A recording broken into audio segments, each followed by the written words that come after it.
Au nom du Père, du Fils et du Saint-Esprit. Amen.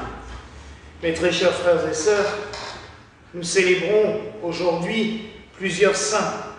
La première étant Sainte Martine, Vierge et martyre de Rome. Donc bonne fête, maman. Mais malheureusement, comme on en parlait tout à l'heure, il n'y a que très peu d'informations sur Sainte Martine. Donc je vais vous parler de l'autre saint que nous célébrons aujourd'hui, qui est un saint beaucoup plus récent. Et d'ailleurs, j'ai eu la chance de rencontrer plusieurs personnes qui l'ont connu personnellement. C'est Saint Jean de Saint-Denis, évêque de l'Église catholique orthodoxe de France, dont l'icône est juste devant moi, et à qui nous devons un immense travail liturgique sur la restauration justement de ce qui nous concerne nous aussi, l'ancien rite des Gaules, la liturgie gallicane. Je vais revenir brièvement sur sa vie, car elle est assez exceptionnelle pour être soulignée. Monseigneur Jean, de son vrai nom, c'était Eugraphe Kowalewski. Il est né à Saint-Pétersbourg le 8 avril 1905. Très tôt, il a été marqué par la foi et par des manifestations étranges. Il a dit à ses parents que vers l'âge de 4 ans, un jour, il a reçu la révélation de la lumière incréée de Dieu. Il s'est senti dans ce qu'appellera plus tard la sainte présence de Dieu, déjà à l'âge de 4 ans. Vers 11 ans, il voit comme un oiseau de feu qui lui percute le cœur. On comprendra plus tard que c'est l'Esprit Saint. Et il prend conscience aussi que, quoi qu'il arrive dans sa vie, la Sainte Trinité sera son refuge, sera l'endroit où il va pouvoir se cacher, et que la Sainte Trinité sera son unique ami. C'est ce qu'il écrira plus tard. En 1917, à la Révolution russe, il doit quitter la Russie pour s'installer dans le sud de la France, à Beaulieu-sur-Mer, avec ses parents et ses frères, notamment Pierre et Maxime, qui le soutiendront et l'accompagneront tout au long de sa vie et dans les missions qu'il recevra. Il va vouloir tester la vie monastique, mais son higoumène, l'abbé du monastère, lui dira non, non, ta place n'est pas ici. Tu dois être dans le monde et tu auras une mission particulière. À l'âge de 22 ans, alors qu'il vit déjà en France, il fait un pèlerinage à Poitiers, dans la basilique Saint-Radegonde. Cette reine mérovingienne tellement importante qui a marqué tant les esprits et notre liturgie. Je vous rappelle que c'est à elle que nous devons encore grâce à elle que nous devons les grands textes de la liturgie de la Sainte Croix, puisque Venance Fortuna les a composés pour elle. Donc il est en pèlerinage à Poitiers et il ressent le besoin de faire ce que font les anciens pèlerins, ce que faisaient les anciens pèlerins, de passer sous le tombeau de la Sainte, comme nous le faisons nous aussi, selon l'ancienne coutume celtique, de passer sous la statue de Saint-Joseph lorsque la procession revient tous les ans. Il passe donc sous ce tombeau. Et il reçoit un message de Sainte Radegonde qui lui dit clairement « Restaure mon Église et restaure la spiritualité de l'Église de France. » Ça va le travailler parce qu'en tant que russe et orthodoxe, c'est pas toujours facile à mettre en œuvre. Surtout que pour beaucoup, il y a une séparation immense entre les deux. Il va faire ses études de théologie à l'Institut Saint-Serge, qui est un institut orthodoxe à Paris. Il va créer une confrérie, Saint Photius, où avec d'autres jeunes, il s'initie à la liturgie, à l'étude aussi des anciennes liturgies, notamment occidentales. Il va en faire une rencontre providentielle avec Monseigneur Winert, Monseigneur Winert est l'un des premiers, en parallèle avec Monseigneur Villatte, à créer une église catholique indépendante en France, qu'on appelle l'église catholique évangélique, qui est d'ailleurs en communion et en relation avec l'église gallicane pendant très longtemps. On a dans les différentes revues des deux églises des témoignages réguliers de l'union entre ces deux églises. Il rencontre Monseigneur Winert et se dit que c'est par cet homme sans doute qu'on va pouvoir faire bouger des choses. Tous les deux vont s'unir spirituellement par la volonté de l'Esprit Saint, je dirais, qui travaillent ensemble. Et Monseigneur Winert verra dans le Père Eugraphe son successeur. Monseigneur Winert va rentrer dans l'orthodoxie en 1936, juste avant de mourir, et Eugraphe Kowalewski sera ordonné prêtre quelques temps plus tard, en 1937. Et ce qui est émouvant, c'est que la première messe du Père Eugraphe Kowalewski sera les funérailles de Monseigneur Winert. Il va prendre en charge la communauté de Monseigneur Winert, qui, tout en étant dans l'orthodoxie, conserve la liturgie occidentale.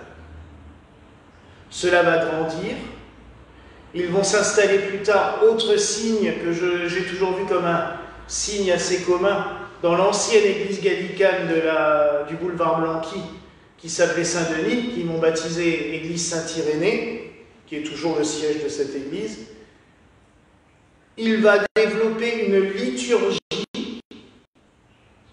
restaurant totalement l'ancien rite des Gaules, en parallèle à ce que fait l'église gallicane, et c'est ce que j'ai toujours vu, et on en a discuté plusieurs fois avec des successeurs de Monseigneur Jean, c'est qu'il y a eu deux restaurations au XXe siècle de la liturgie gallicane, une vision catholique, c'est-à-dire chez nous, dans l'église gallicane, et une vision orthodoxe dans l'ECOF, l'église catholique orthodoxe de France. Monseigneur Jean étant orthodoxe, il a fallu quand même régulièrement qu'il mette son rite occidental en concordance avec la liturgie orientale sur certaines choses, tout simplement parce qu'il avait besoin de la bénédiction d'un évêque, et cet évêque était un évêque russe. Il va rencontrer en 1957 un grand saint. Alors souvent on sourit parce qu'il a été évêque dans plusieurs diocèses, donc chacun se l'attribue un petit peu. Donc pour certains il est Saint Jean de Shanghai, d'autres Saint Jean de Paris, d'autres Saint Jean de Bruxelles. Avec Monseigneur Glenn, on se taquine souvent à ce propos. En tout cas, il est connu maintenant sous le nom de Saint Jean de San Francisco, puisque c'est là-bas qu'il est mort. Ce qui était un évêque russe, en charge des missions russes en frontière, puisque à l'époque, les Russes qui n'étaient plus dans l'Union soviétique n'avaient pas de contact avec ceux qui étaient en Union soviétique. Et Monseigneur Jean avait une vision exceptionnelle, c'est devenu un très grand saint orthodoxe, et c'est lui qui a consacré, le 11 novembre 1964, à San Francisco, le Père Eugraphe, qui deviendra lui aussi Monseigneur Jean.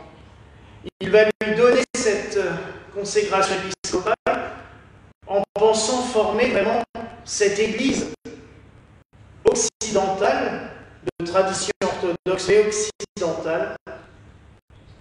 Malheureusement, Monseigneur Jean de San Francisco va mourir en 1966, et ses successeurs vont vouloir à tout prix détruire ce que faisait le Père Eugraphe en France. Et le Père Eugraphe va beaucoup en souffrir, Monseigneur Jean, et il va mourir en 1970. Il n'est pas vieux, ça fait 65 ans. Mais il est usé totalement par ses combats permanents pour ce qui a été son œuvre, et surtout l'œuvre de Dieu. son église a canonisé il y a quelques années, l'Église catholique orthodoxe de France, et une autre église aussi qui descendait de lui. Nous avons choisi de l'ajouter aussi à notre calendrier parce qu'il a apporté énormément de choses. Monseigneur Jean était un homme touche à tout, iconographe. Il a fait des icônes merveilleuses. Peintre, théologien, liturgiste, musicien, mathématicien. Il a touché à tous les domaines. Et il a laissé non seulement lui-même des œuvres de piété, des homélies qui sont exceptionnelles. Je vous en ai déjà cité quelques-unes parce que c'est un hiérarque, un évêque que j'aime beaucoup citer. Je vous rappelle juste sa vision la plus belle, je trouve.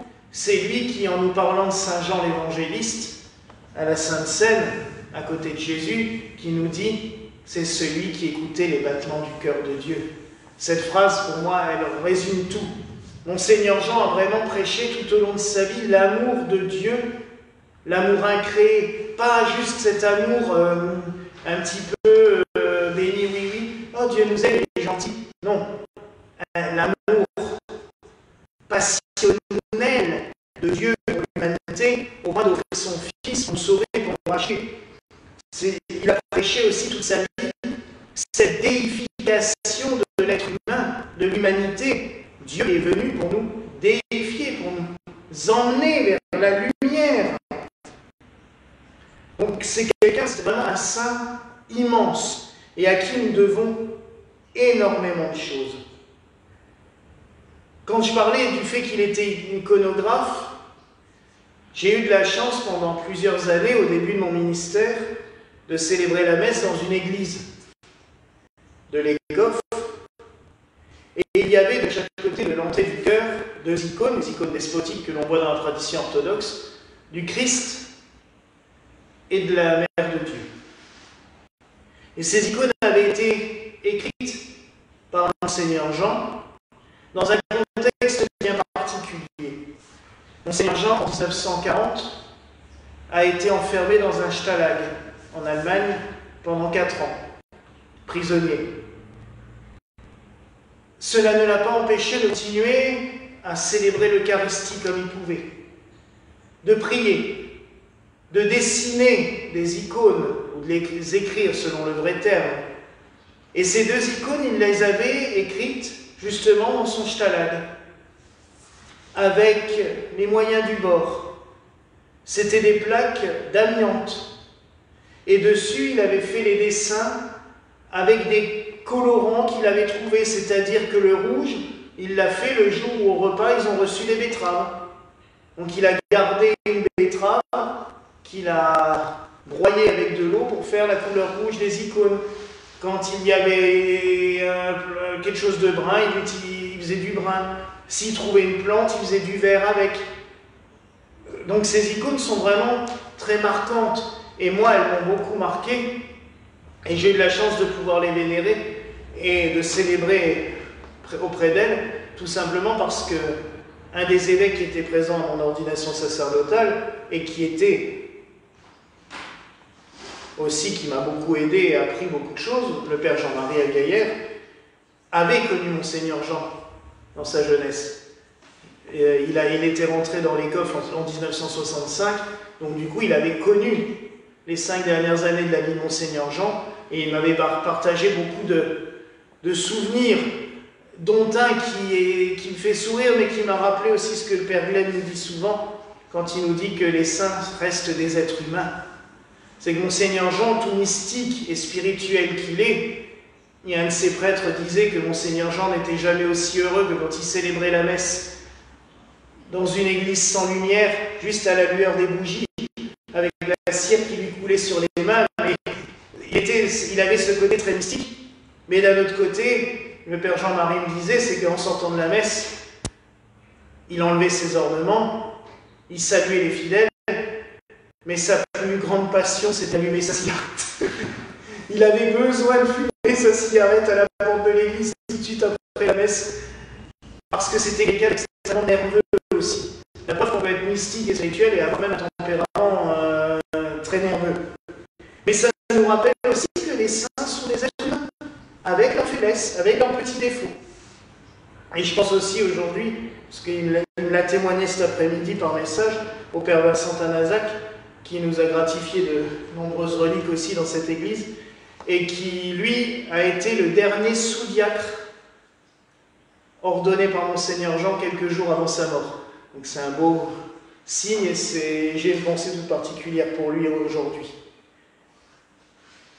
Et nous, je pense aussi forcément à quelques-uns de nos paroissiens qui ont été nourris aussi par Philippe, Catherine, Lucie aussi, par des enseignements issus de l'œuvre de Monseigneur Jean, parce qu'on est plusieurs dans cette communauté à avoir dans nos vies eu des contacts avec les successeurs de Monseigneur Jean qui nous ont transmis ces enseignements. Et je trouvais ça bien ce soir de célébrer la liturgie en son honneur, de faire mémoire de lui, parce que je vous dis, nous lui devons beaucoup de choses, et beaucoup de nos hymnes liturgiques tout au long de l'année viennent aussi de son œuvre, souvent avec une mise en musique par son frère Maxime, qui était un grand musicologue. Mais c'est vrai que nous avons puisé aussi énormément, parce que dans l'église gallicane, on avait fait déjà un gros travail liturgique, mais il manquait encore beaucoup de choses.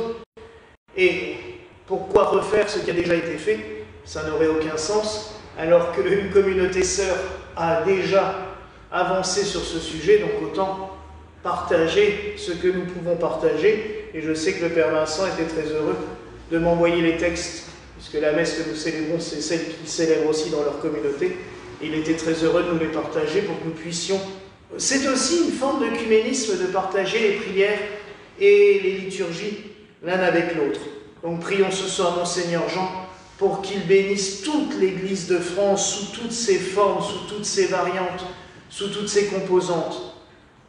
Il est quand même un peu fou quand on y pense que ça soit un évêque russe qui ait tant incorporé au fond de son âme et de son cœur l'âme de l'Église de France pour la transmettre aux autres. Ça, c'est quelque chose d'assez exceptionnel et que nous pouvons souligner. Encore une fois, les voies de Dieu sont impénétrables et il passe par des moyens des fois extrêmement détournés pour nous ramener un petit peu à l'essentiel.